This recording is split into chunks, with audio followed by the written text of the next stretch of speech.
gentlemen, please join me in welcoming both to our conference.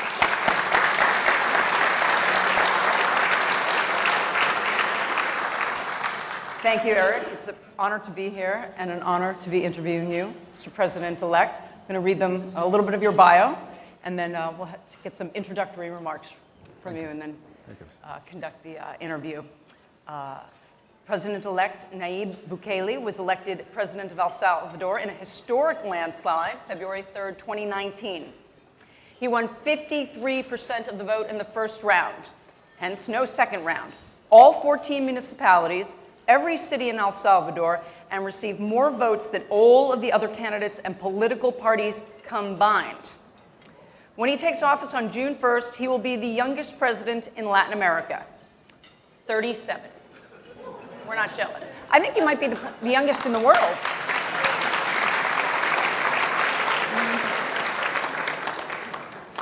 He's going to become the first president since 1984 to have not been elected as a candidate of one of the country's two major political parties. Sound familiar? Yeah. And his election was also the product of his movement, Nuevas Ideas. His main campaign theme was, there's enough money when nobody steals. Throughout his campaign, he opted to speak directly with voters without the traditional media filter through the use of technology. Facebook Live broadcasts dwarfed traditional television audiences and were a very effective way to get his message out directly to the voters. In his first speech as president-elect, he pledged to eliminate completely forced migration by the end of his term in 2024. That happened when he spoke at the Heritage Foundation earlier this year. Good to have you here. Thank you, Michelle. Thank you to everyone for being here, and yes, I'm very honored. And congratulations, you have your first child coming in July. That's our best achievement. We're having our first child at the end of July, or maybe the first days of August. So my wife Gabriela is over there, and our little kid coming. We want to give you the opportunity to make some opening remarks. And then we'll chat a little bit. What well, yes, do you want to tell you. this crowd? Well, we're very honored to be here at the Council of the Americas. I think this is quite a place to be. It's because of the fact that we know that the only way that we can thrive and we can have a substantial, huge economic growth is with the help of international investment. So we're looking for that investment, and I know that this is the place to be. And if you have any doubts, and I know you have some, so I will rather give those minutes for the doubts instead of just talking something that I could have prepared. Okay, let's get started then. Let's set the table for what your view is on the economic continuum. It's a question I ask every head of state and would-be head of state and want-to-be head of state, and also young students as well. When it comes to dividing a nation's resources to do the most good for the most people, what's better, the government or the markets? It's obviously the markets. The short answer is the markets. Now, why? Because in a small country like ours, you cannot even rely only on our internal consumption. I mean, our internal consumption, it's interesting. That's why we have companies like Walmart, for example, over there. But we have to rely on exports. So of course, it's not only the market within the country, but the world market. And now with a globalized economy, that would dwarf any government policy that we would try to implement. And just as the fact that we're so small against the world, that it's not only an ideological thing to say, oh, the markets are better than the government. It's just the fact that the world market, it's 1 billion times greater than our whole economy. So, of course, it's the market. You say, of course, but every politician, almost every politician says, well, it's a combination of the two. They almost never want to take a stand. Well, probably they don't have things that clear, but I mean, it's the market, definitely. They cannot fight math with rhetoric. I'm going to write that down. When your win, do you think it's... I would like to have more money in our government. Yes. Though, but yeah, but it's not. It's just a fact, right? You think the population voted for markets, or did the population vote that they hate corruption and they're tired of it? Because this is a dramatic change from what has been a Marxist leadership. yes. I think Salvadorans voted for huge sort of issues. Like you said, we won every demographic. So of course, not everybody voted for the same thing. Most people voted for hope, that things might change for the better.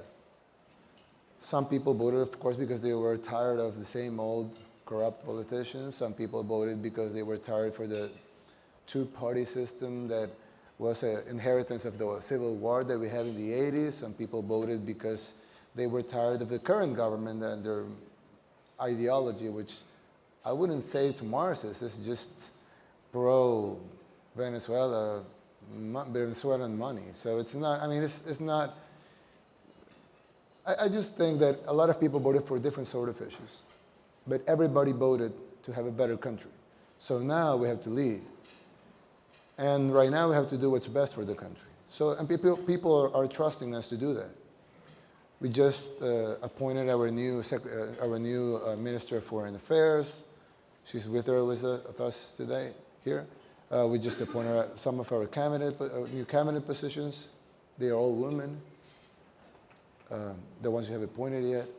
And I think people are looking into that. I mean, that was not a campaign promise, but people like it.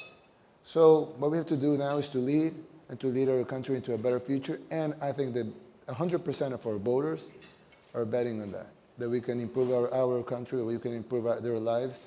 And they're trusting that we could do that. And actually, this opportunity that life has given us is unique, and it will not happen again. So if we mess it up, that would be a huge blow to us. So we have to do it right, and we'll do it right. President Trump is extremely frustrated with the level of emigration out of Central America. We are too. You are too. Yes. What do you say to him? Well, we share the same concern for different reasons.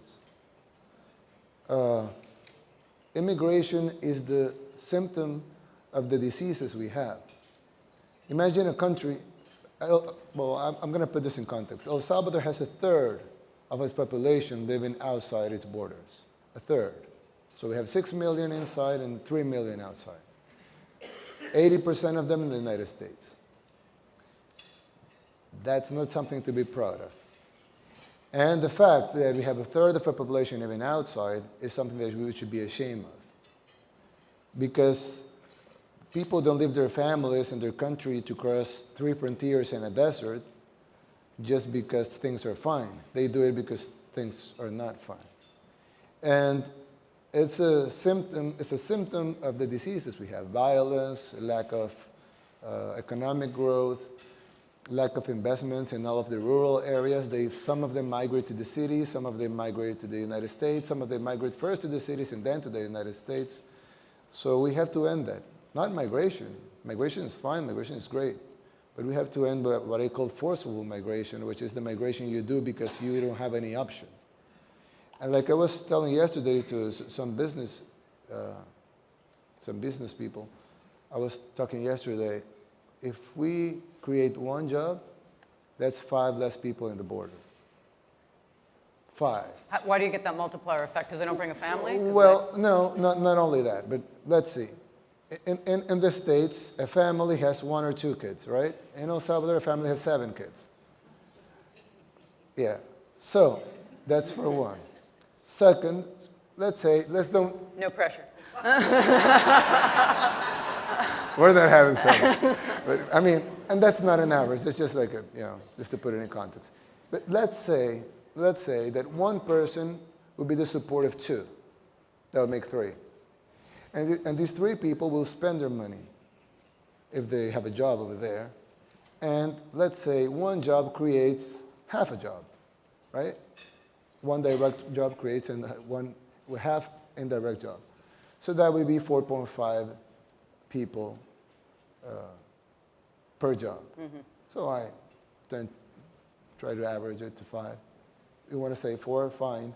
But imagine one job would reduce 5 or 4 people at the border. That means that if we achieve our goal of job creation, that's 500,000 jobs. That would be at least 2 million if not 2.5 million people less at the border in the next 5 years. So that's why I said that I think at the end of our term, we will be successful in ending forceful migration. What steps are you going to take to create job creation? Well, I cannot create job creation. Right, sorry. But I misspoke, but you want to create jobs. How are you going to do that? I can't create jobs either. What can we do, and we will do? It will work, because it's not a recipe that we invented. I mean, it's not like I'm going to say, okay, I'm going to make a chocolate lemon with a strawberry cake, and I don't know how to do it. It's just a recipe that's there, the cooks are there, so we can do this. Economics are not that. It's not rocket science, right?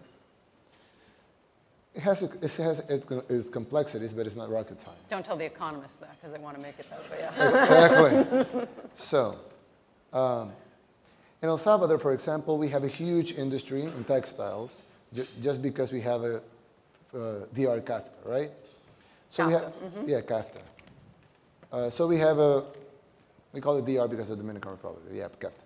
So we have a huge textile industry that creates 84,000 formal jobs. I say formal jobs because we have a huge informal sector. That's a lot of jobs in a country with 6 million people. So they invested a lot. They were growing since we signed the CAFTA agreement. But 10 years ago, with the upcoming of the government that is still in power as of today, they will leave on May 31st. We haven't had one single investment in the textile industry in 10 years. So we had a huge investment in the textile industry from Hanes, Fruit of the Loom, huge, Adidas, Nike, huge. Now, we haven't had one in 10 years. And if you speak to the sector, they will tell you, we just haven't invested any money just because we have uncertainty in what this government is going to do. So, because their ideas, what they say, it gives us uncertainty, and no businessman wants uncertainty. So they take their investments somewhere else. Now, another issue we have is, so I have spoken with them, and I said, okay, but let's see Central America. You have Guatemala, they're going to elections, you know what's going to happen. You have Honduras, you had previous election, you knew what happened. You have Nicaragua, that's losing 150,000 jobs per year. So it seems like the best place to put your money in is El Salvador, right? So then it's stable, it's fine, it's getting better. The new president is cool and he knows what to do. You should put your money here. They said, yeah, well, we should put our money here, but we still have to solve some problems. First, in El Salvador, it takes what it would take. I was talking this yesterday. If you want to open a bicycle shop right here, it could take you 12 hours and 4 permits. But if you want to open a bicycle shop in El Salvador, it might take you 3 to 4 months. Mm-hmm. And you will need probably 12 to 14 permits. So we want to change that, and we will do it online. So now you will just go online, fill your 4 or 5 reports or files. You file that online. Then it will come back and say, okay, we're missing your social security number and a photo of your ID. You take that, you'll send that and say, okay, now your permit is here. If you want to print it, or you just carry it on your phone. And then you can open your shop. And that is not rocket science. A lot of people have done it. Right. Just do it in El Salvador. So we're going to do permits fast. And the other thing we're going to do is that we're going to flexibilize the times of labor. Right now in El Salvador, some people say, no, we have to stop at 8 hours a day. This is very good because people have to rest and be with their families. Their problem is that they commute 2.5 hours to go to work and 2.5 hours to go back from their work to home. So they're actually working 13 hours a day, and they're being paid 8. So why don't we change those anachronic old rules and look at the future now, and people work more hours in a day and less days in a week. And then the same plants, without investing a lot of more money, can create more jobs in the same plants. Because you can have more shifts. Now, that's the second. The other one, they say, okay, we cannot compete with China because China will always be cheaper than us, right? And I said, but we compete because we're closer to the United States. Right. So we can be faster than them. But the problem is that maybe we're faster 5 or 6 days, but our customs take 4 or 5 days to clear things out. So we lose our competitive edge, and we can recover that just by making our customs do that in an hour instead of 5 days.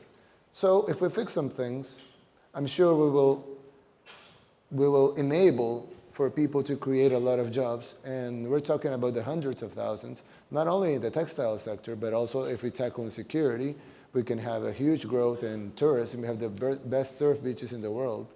It's only that we don't have the, we don't exploit them as we should just because we have such a high crime rate.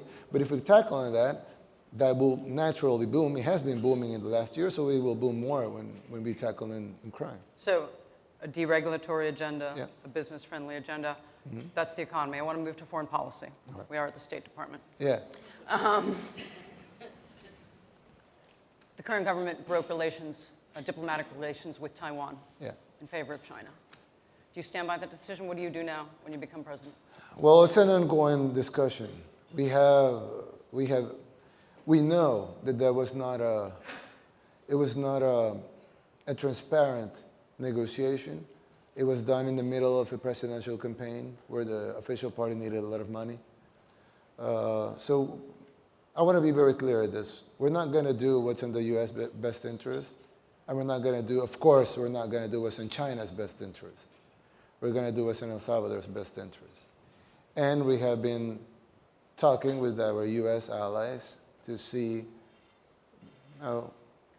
what's in for El Salvador and we're not talking about China, but you have to feel, I mean, you don't leave, if you leave the table empty, somebody's going to fill it.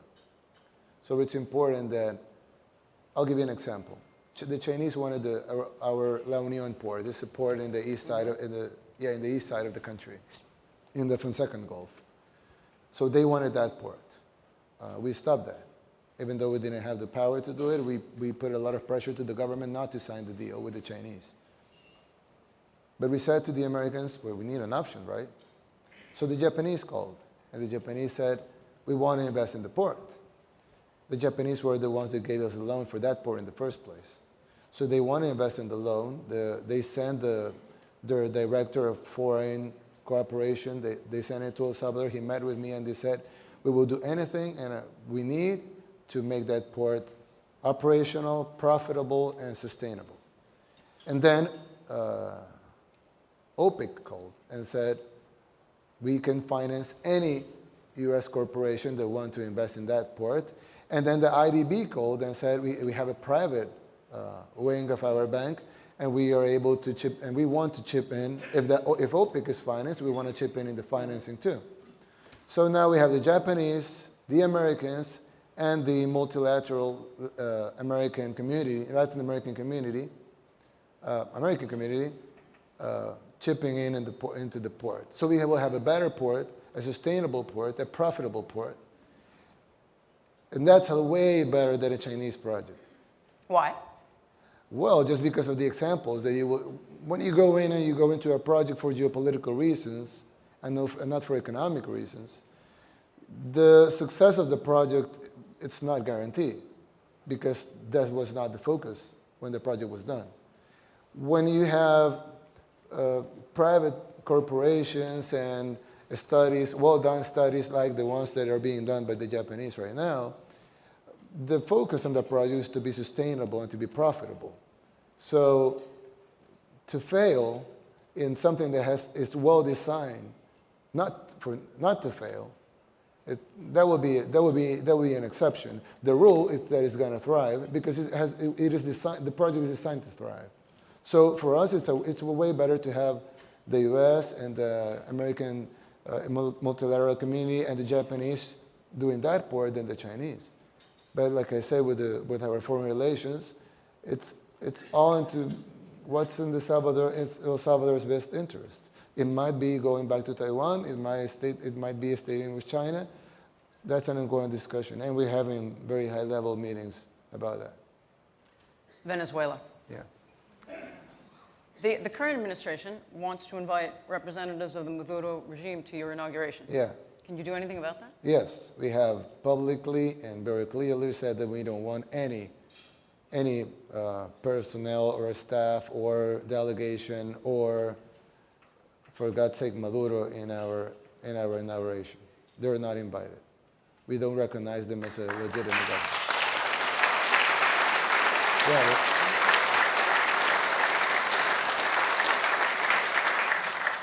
When you take office, what's the first thing you do when it comes to Venezuela? The same thing we have been doing. We'll call for free and fair elections in Venezuela. That's what the Venezuelan people want.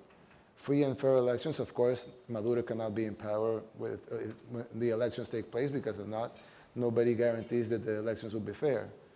But what everybody wants is free and fair elections in Venezuela, and let the Venezuelan people choose their president. I'm sure they're not going to pick Maduro, but let them choose. I know if we let democracy work, it will work for the best. And if you see, I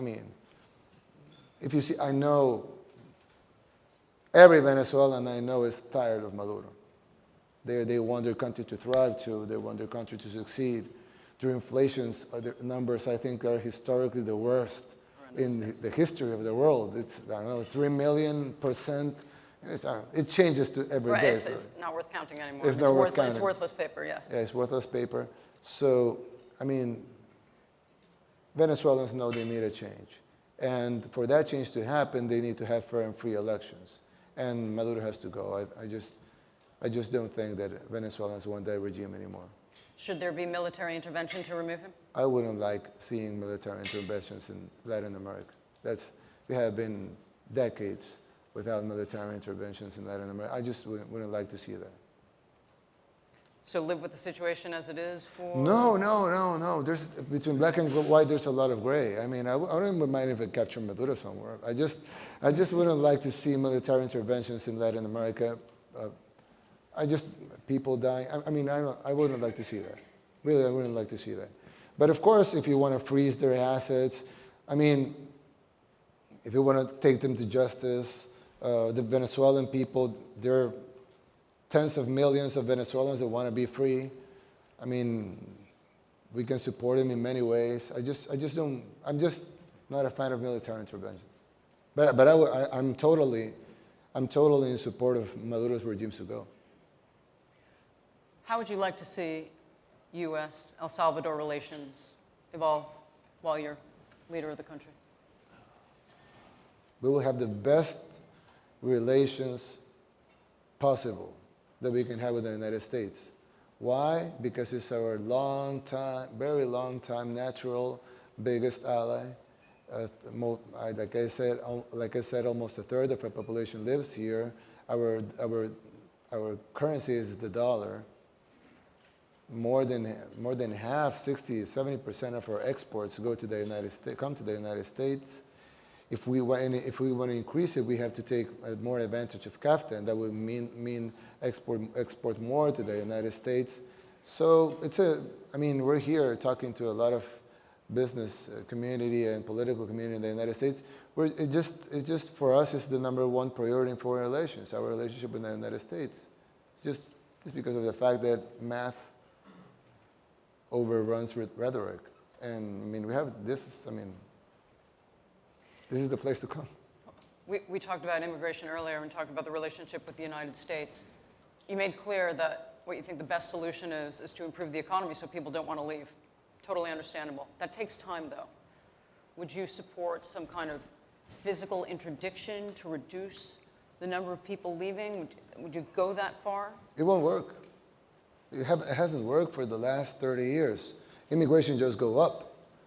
If we can, the only way, it's like tackling into a disease. If somebody has a tumor in the brain, he has headaches, you can give him aspirin or Tylenol, and you can give him, he can take 1, then 2, then 4, then 12, then 100, but he won't cure his tumor. The only way to cure his tumor is to go into surgery. It might take a little longer than taking the pills, but it will work. And if we have done that before, we'll be there yet. We'll be there already.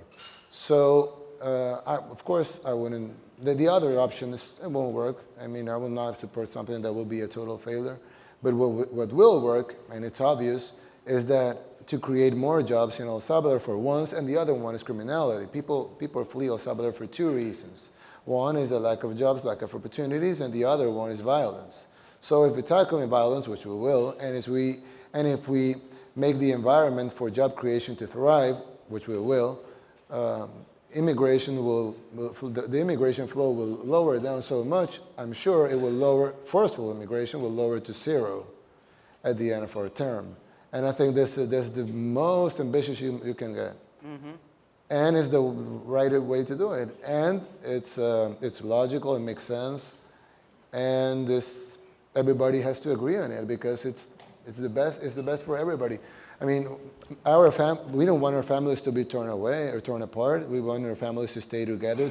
We want our people to stay in their country, thrive, work. We want the young people to know that they can have a future in their country. So that's the way to go.